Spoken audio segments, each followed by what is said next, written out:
ጤናስጥልን ዛሬ ስለ ኤስቢኤ ዲዛስተር ሎን ኢንፎርሜሽን ሼር ላደርጋችሁ የመጣሁት። እንደምታውቁት የፍራንሲስ ስኮት ኪ ብሪጅ ወይ ደግሞ ባልቲሞር ኪ ብሪጅ በመሰበሩ በአካባቢው ያለ ህብረተሰብ ላይ እና የንግዱ ህብረተሰብ ላይ ከፍተኛ ተጽዕኖ አሳድሯል። ስለዚህ የፌደራል መንግስትም ይህንኑ ችግር ለመቅረፍ ሲባል ለስሞል ቢዝነስ ኦነሮች በ30 ዓመት የሚከፈል ብድር እየሰጠ ነው ያለው። ከባለፈው ኤፕሪል 2024 ጀምሮ እስካሁን ድረስ ለስሞል ቢዝነስ ኦነርስ በ30 ዓመት የሚከፈል በዝቅተኛ ኢንተረስት ብድር እየሰጠ ይገኛል ማለት ነው። ስለዚህ ለዚህ ብድር የት አካባቢ የሚኖሩ ነጋዴዎች ወይ ደግሞ የግል ስራ የሚሰሩ ሰዎች ኳሊፋይ ያደርጋሉ የሚለውን እናያለን። ኢንተረስት ሬቱስ ምን ይመስላል የሚለውን አብረን እናያለን ማለት ነው። ስለዚህ ለዚህ ቢዝነስ ስሞል ቢዝነስ ዲዛስተር ሎን ሜሪላንድ ሁሉም ካውንቲዎች ኳሊፋይ ያደርጋሉ። ዲሲ እንደዚሁ ኳሊፋይ ያደርጋሉ።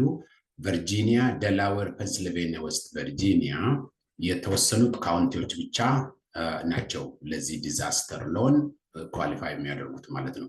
እንግዲህ እንደምታውቁት ሁሉም ስሞል ቢዝነሶች ይህንን ብድር ለዚህ ብድር ማመልከት ይችላሉ ብሎ ቢልም እስካሁን የታዘብኩት ቢኖር መንግስት ወይ ደግሞ ኤስቢኤ በፍጥነት ብድር እየሰጠ ያለው በትራንስፖርት ኢንዱስትሪ ለተሰማሩት ነው። እንደዚህ ትራንስፖርት ኢንዱስትሪ ስንል ትራክ ሰርቪስ፣ ትራኪንግ ሰርቪስ፣ ታክሲ ሰርቪስ፣ ሊሙዚን ራይድ ሼር ላይክ ኡበር፣ ሊፍት እና ዴሊቨሪ ላይ ለተሰማሩት ግለሰቦች ወይ ደግሞ የግል ስራ ላይ ለተሰማሩት ሰዎች ብድር እየሰጠ ይገኛል ማለት ነው። እንግዲህ ይሄ ብድር ሌንዲንግ ተርምስ ስናይ የብድር አሰጣጡ ሁኔታ ስናይ ብድሩ በ30 ዓመት የሚከፈል ነው። ብድሩ ኢንተረስት ሬቱ 4% ነው። ብድሩን መክፈል የሚጀምረው ከ12 ወር በኋላ ነው። ብድሩን ከወሰዱ ከ12 ወር በኋላ ብድሩን መክፈል ይጀምራል። ቤት ኦውን ላላደረጉት ከስተመሮች ወይ ደግሞ ተበዳሪዎች እስካሁን የታዘብኩት ማክሲመም 25,000 ነው የሚያበድረው። ቤት ኦውን ላደረጉት ግን ከዛ በላይም እስከ በገቢያቸው ላይ የተመሰረተ ከፍ ያለ የገንዘብ ብድር ያበድራቸዋል ማለት ነው።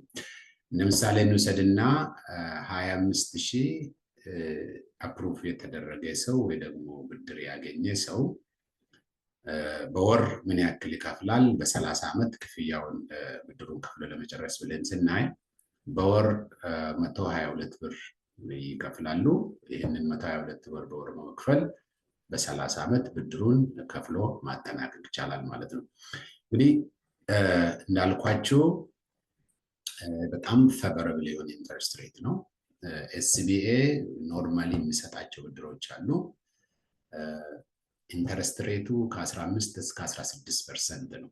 ግን ይሄኛው ዲዛስተር ስለሆነ የኪ ብሪጅ ወይ ደግሞ ፍራንሲስ ስኮት ኪ ብሪጅ በመሰበሩ ምክንያት ከፍተኛ የትራፊክ መጨናነቅ እና ከፍተኛ የንግድ መጓተት ስላደረሰ ያንን ያግዝ ዘንድ ነው መንግስት ይህንን ብድር በዝቅተኛ ኢንተረስት ሬት ለመስጠት ወስኖ እየሰጠ ያለው ማለት ነው።